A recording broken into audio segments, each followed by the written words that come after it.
Buenas noches.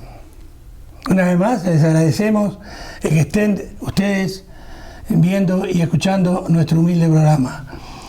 Hoy tenemos que comenzar con agradecimiento y orgullo.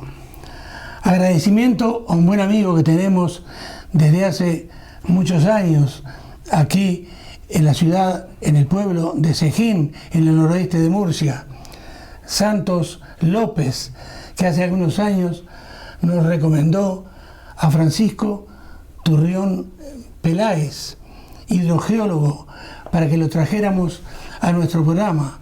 Así lo hicimos porque a Santos lo queremos mucho y la verdad que nos sorprendió, pero muchísimo, todo lo que nos ha volcado siempre Francisco en nuestro programa. Por eso hablo de orgullo, el orgullo de tenerlo en nuestro programa, para que sus conocimientos y por sobre todas las cosas su valentía en venir a decir cosas que prácticamente nadie diría, por como siempre pasa en este mundo cruel en el que nosotros vivimos, se ocultan muchísimas cosas por problemas económicos, por problemas políticos. Buenas noches, Francisco. Buenas noches. Muchísimas gracias por estar con nosotros. Y nada, decirle a la audiencia que sabés perfectamente bien que el pez vive toda la vida en el agua, pero de ella no sabe absolutamente nada.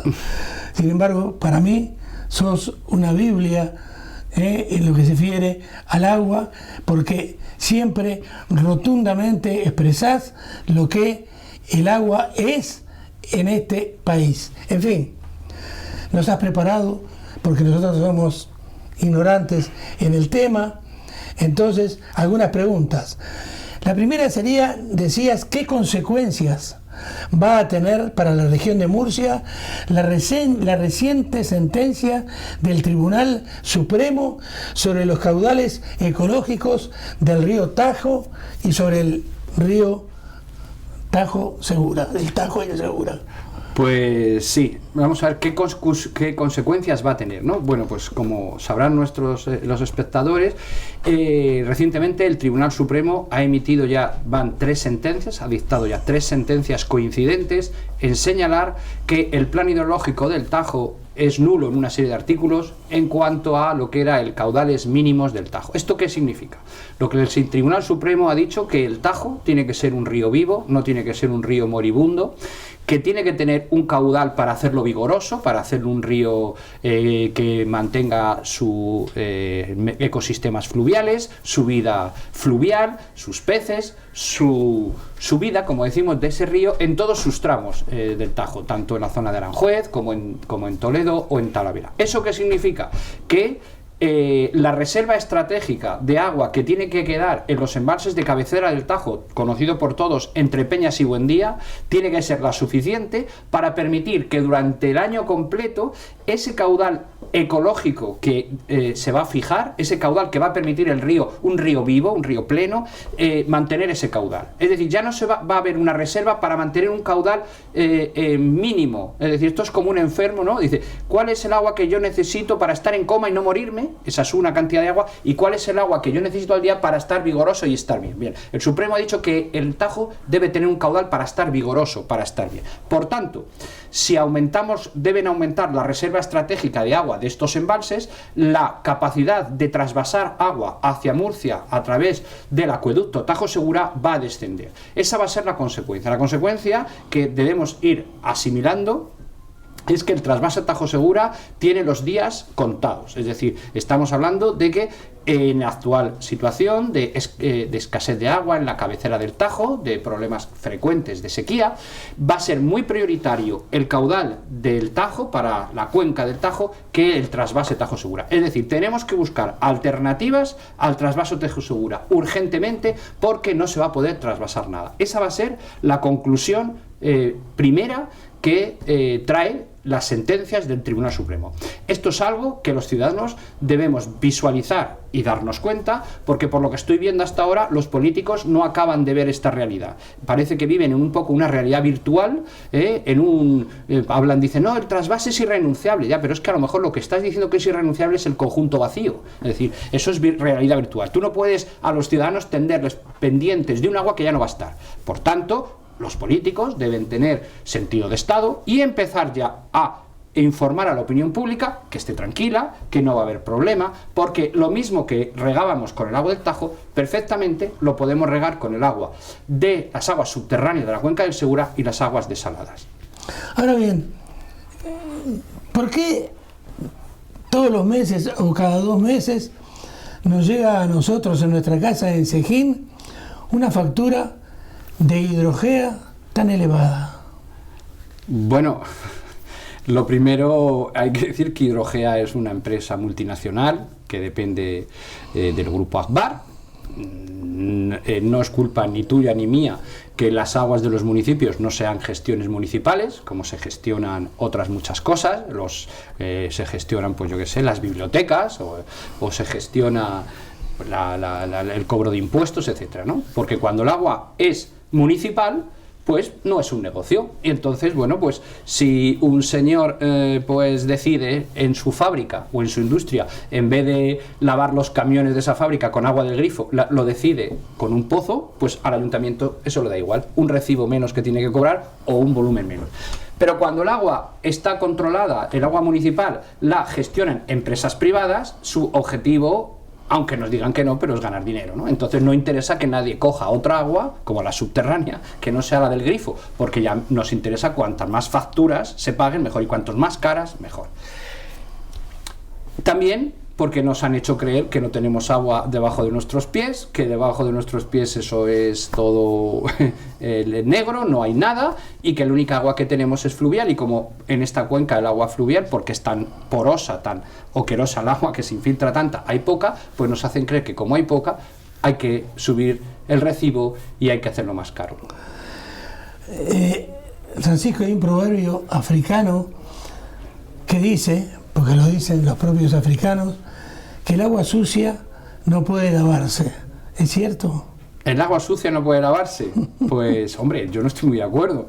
El agua sucia se puede depurar, se puede tratar, hay muchos tratamientos de depuración. En Estados Unidos incluso, me parece que es en California, creo que ya potabilizan las aguas residuales después de muchos tratamientos, y hay tecnología para eso. Pero nosotros aquí en la cuenca del Segura, por suerte, tenemos más alternativas que la reutilización de nuestras propias aguas residuales.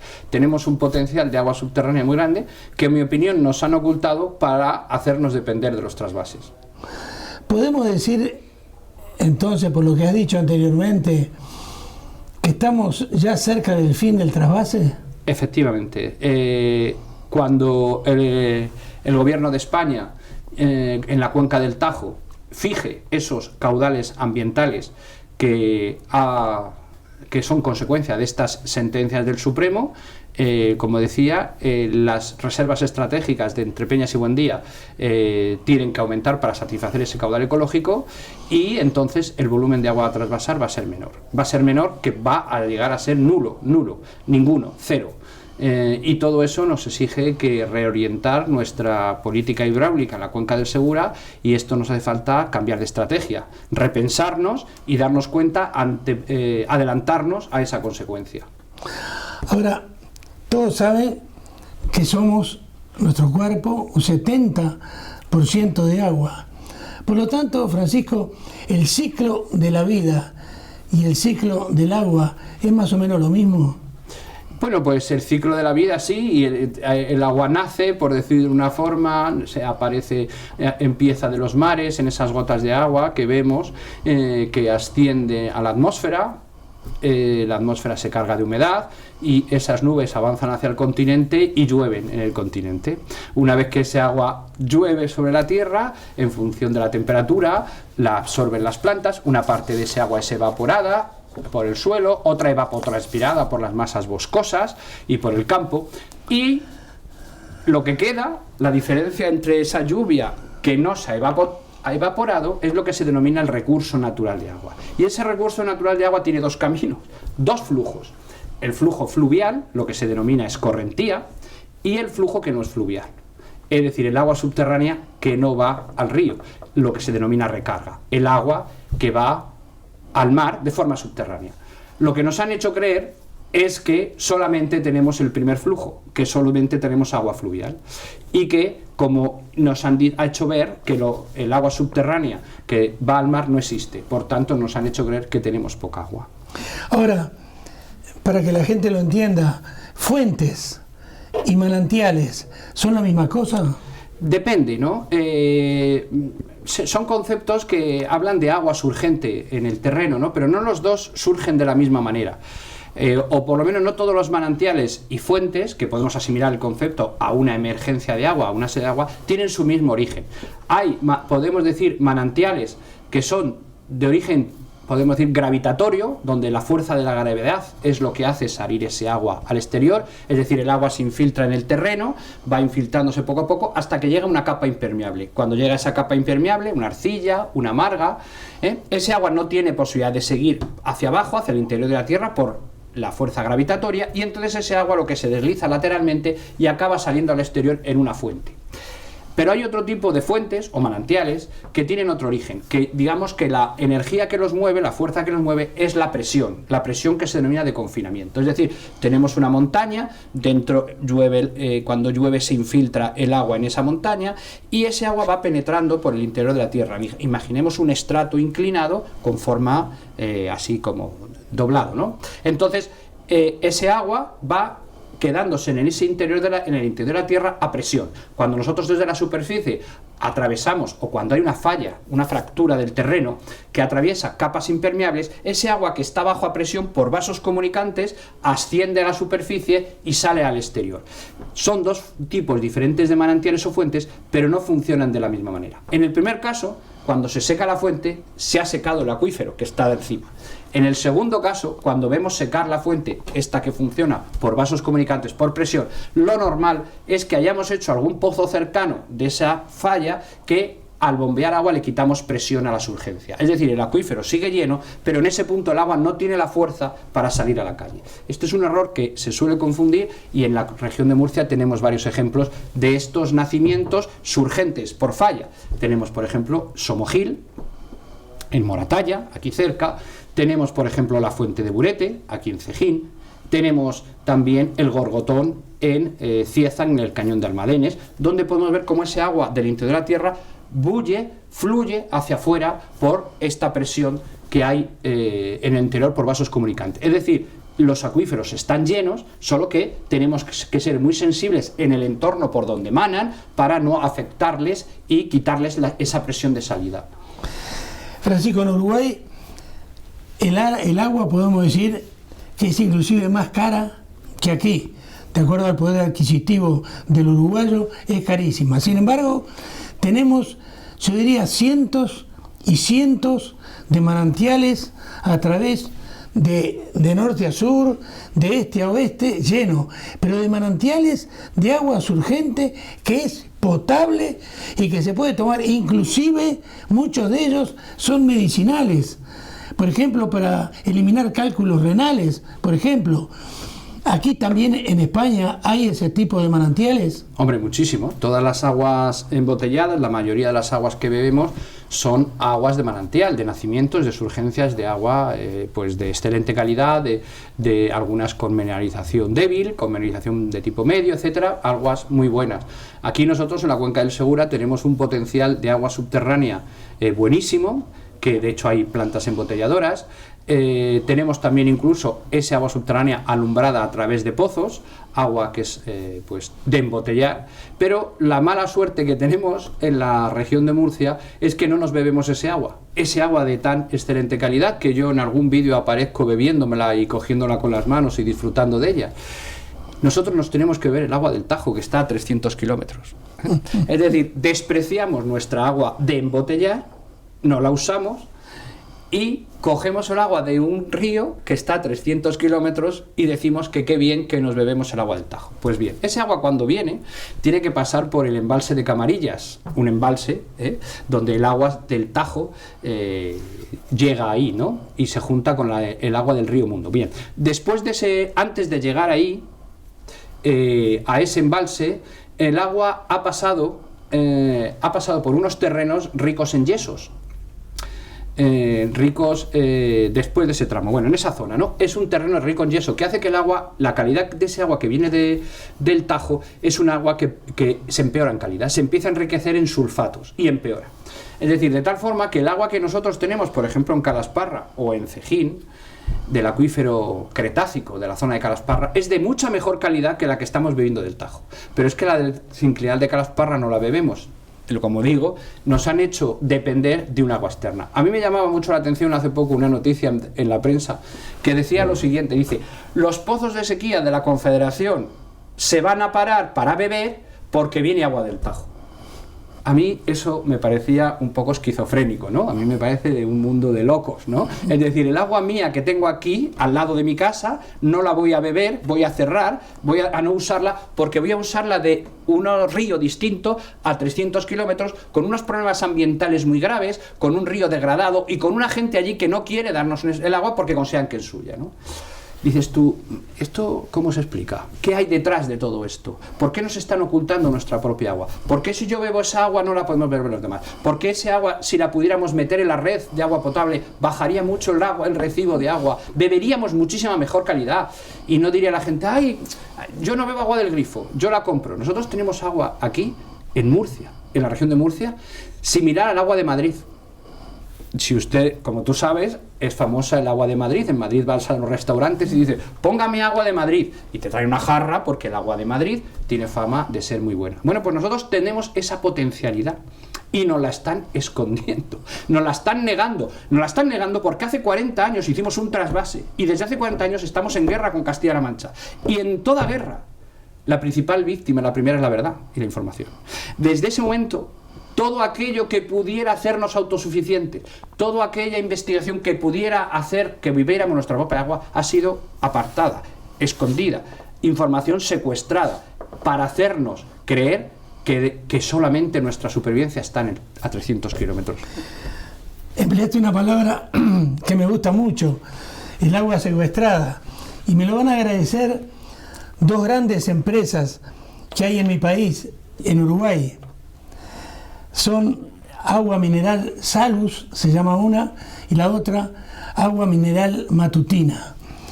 Así como sale el agua del manantial, la envasan y la venden. Y al uruguayo le sale más barato tomar de ese agua que viene embotellada por Salus o por Matutina que abrir el grifo, la canilla, como decimos nosotros, para tomar el agua. Es increíble, pero es cierto. Antes de seguir, dije al principio que trabajás como hidrogeólogo. Quiero que le cuentes a la gente, sobre todo por la valentía que te caracteriza, en primer lugar, ¿cuál ha sido tu currículum? ¿Cómo has llegado a hidrogeólogo y dónde estás trabajando actualmente?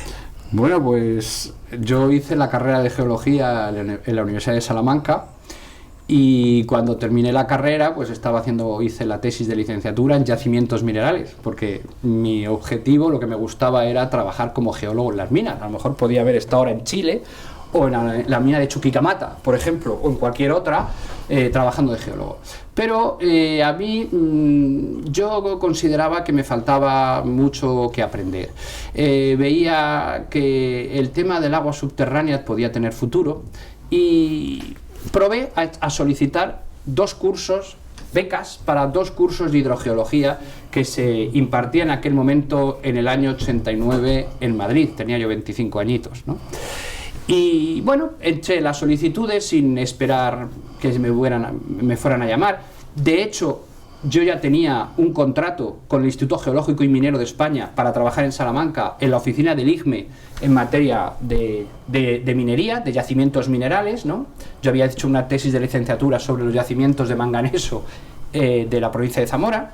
Bien, pero en esto que me encuentro que un día me llega una carta a mi casa de un prestigiosísimo catedrático de hidrogeología y consultor mundial en materia de aguas subterráneas, del agua en la minería, don Rafael Fernández Rubio, ya jubilado, donde esta eminencia me mandaba una carta donde me decía que se me había concedido una beca para hacer un curso internacional de hidrogeología aplicada en la Escuela de Ingenieros de Minas de Madrid. Ante eso tenía dos opciones, ¿no? Que era, yo ya tengo trabajo, yo ya tengo sueldo, ¿para qué me voy a complicar la vida? ¿Para qué me voy a ir a Madrid? Y por otro lado digo, pero es que yo quiero aprender, es que esta oportunidad es única, es que esto no va a volver a pasar en mi vida, ¿no? Y entonces hablé con mi madre, tenemos unos tíos en Madrid, ella habló con la familia y me dijo, mira hijo, si tú te quieres ir a Madrid a este curso, no te preocupes porque puedes dormir en casa de tus tíos. Y entonces pues yo le dije al IGME, mira, gracias por darme este trabajo, pero yo me pica la curiosidad, yo quiero aprender hidrogeología. Y entonces, pues nada, me encaminé a Madrid a aprender, a hacer un curso que duró 6 meses, de enero a junio, a hacerme especialista en hidrogeología aplicada. Bueno, pues ahí me di cuenta que no sabía hidrogeología.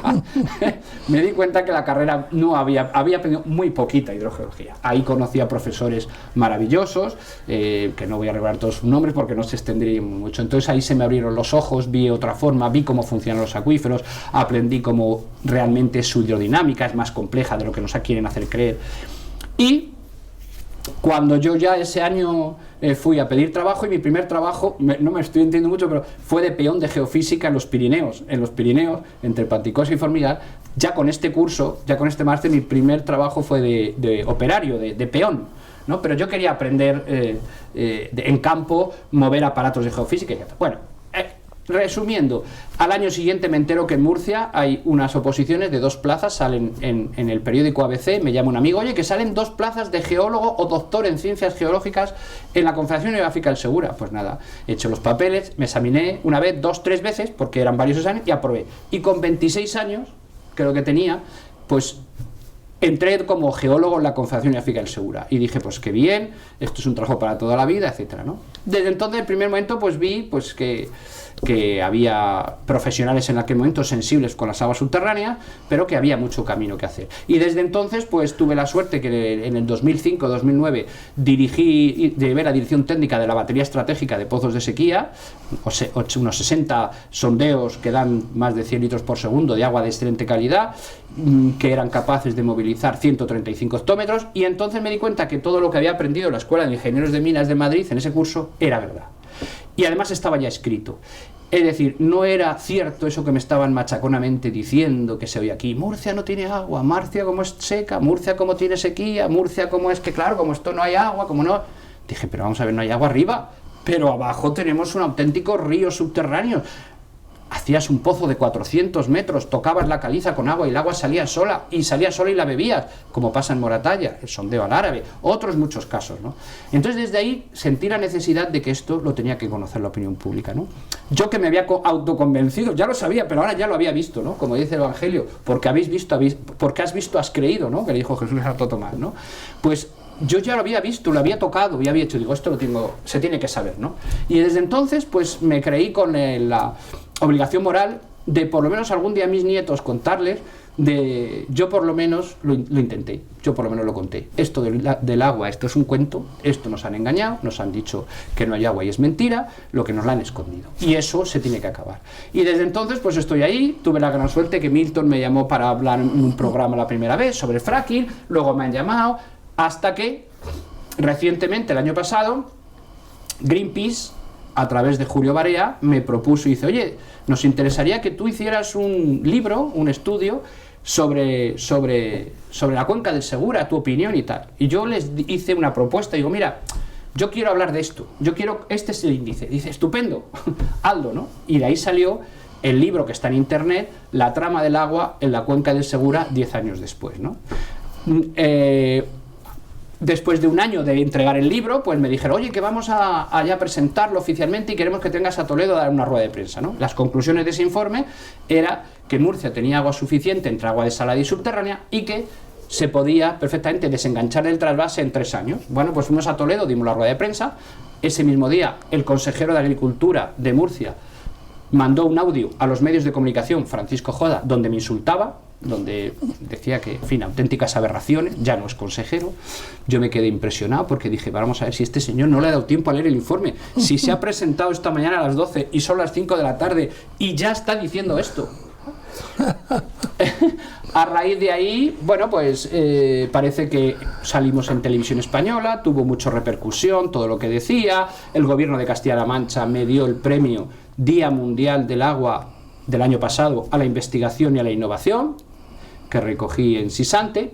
Y ante eso, pues el ministerio dijo, a este señor hay que callarle la boca, este señor no puede seguir con este mensaje porque no nos interesa. Entonces me montan un expediente disciplinario, se inventan, en mi opinión, varias cosas, pero bueno, de eso hablamos ahora, ¿no? Sí, hablaremos en la segunda parte de la entrevista.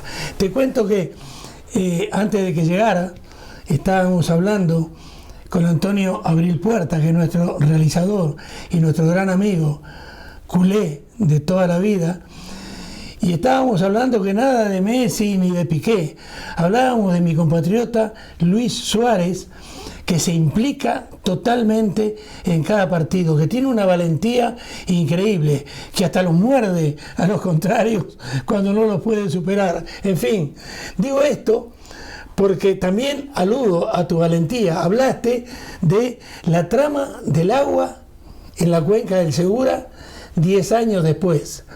Algo nos has dicho, pero concretanos, ¿qué es lo que denuncia ese libro tuyo? Bueno, la trama que se explica en el libro se explica en el concepto del diccionario de la Real Academia como entramado, como entrelazado, como cesto de cerezas, ¿no? Donde tiras de una cereza no puedes sacar de una, al final vienen todas detrás, ¿no? Hay un entramado de intereses en torno al agua que, como decía, nos hacen creer que no tenemos agua. ¿Cuál es esa trama, ese entramado? Pues resumidamente, primero, haciéndonos creer que hay un déficit en la cuenca del Segura, cuando en mi opinión es un artificio contable para hacernos creer que hay déficit, porque como he dicho antes, no contabilizamos el agua subterránea que va al mar, que es recurso natural también y debe incluirse en los recursos. Haciéndonos creer que no tenemos agua suficiente, hacemos una normativa que impide que los ciudadanos, los pequeños y medianos agricultores, accedan a ese agua que tenemos porque la cuenca es deficitaria y no se pueden dar concesiones. Todo ello porque necesitamos depender de trasvases externos, de agua externa. Y mientras eso, que en mi opinión es un error, mientras al 99% de la población se les impide acceder a un pocito, por ejemplo, para que no se les seque una hectárea de almendros, se les impide acceder a pequeñas cantidades de agua, a la inmensa mayoría. Por otro, vemos que grandes extensiones de regadíos no dejan de crecer, grandes ampliaciones de regadíos no dejan de producirse y de ver todos los días terrenos de monte transformados en hectáreas de regadío, y esos regadíos de unos privilegiados no dejan de crecer, mientras, como digo, a los demás se les dice que no tienen agua. Es decir, la trama lo que está es concentrando cada vez más el agua y la tierra en pocas manos, mientras a la inmensa mayoría de los ciudadanos se les impide el acceso al agua. Y esa es la trama que llega a esta situación de hecho en la que nos encontramos. Y la forma de deshacer esa trama es con transparencia, contando la verdad sobre el agua, contando de la potencialidad de las aguas subterráneas y de los embalses subterráneos, contando que el Estado, igual que ha hecho el embalse del Cenajo o el del Fuensanta o el Camarillas, también puede utilizar los embalses subterráneos y poner ese agua a disposición, como decíamos antes, del abastecimiento público para abaratar el recibo del agua, a disposición del regadío, a disposición de la industria y a disposición de la sociedad, para no tener que depender de trasvases externos, para no ser una región hostil para el resto de España, que no seamos una región hidrodependiente de los demás, sino que seamos una región empoderada que es capaz de solucionar sus demandas de agua y ser ejemplo a nivel de toda España y mundial de gestionar su propia agua y ser autosuficiente. No se trata de arrancar los regadíos porque no hay agua, no, se trata de regarlos con el agua que tenemos, pero además tenemos que posibilitar que aquellos pequeños agricultores, aquellos pueblos del interior de la cuenca del Segura, aquellas pedanías de Lorca que se están despoblando, ofertar agua en pequeñas cantidades, en usos sostenibles, en regadíos sociales, en regadíos de bajo consumo, para que no se vayan. Y también lo que tenemos que arbitrar, herramientas jurídicas potentes, y para eso está el Código Penal, para que cuando veamos un nuevo regadío en las zonas que determinemos que no se deben ampliar, que actúe la Guardia Civil, el Seprona, y que ese regadío con una retroexcavadora lo levante y lo quite, para que todo el mundo vea, y aparte del expediente penal que se instruya en ese caso, arbitrando o definiendo en el Código Penal un nuevo delito, el delito contra los recursos hídricos, arrancar esas hectáreas para que el vecino o nadie vea que no le sirve de nada ampliar un nuevo regadío. Muy bien, terminamos acá la primera parte de la entrevista y seguiremos entonces después de unos pocos minutos hablando acerca de este problema del agua.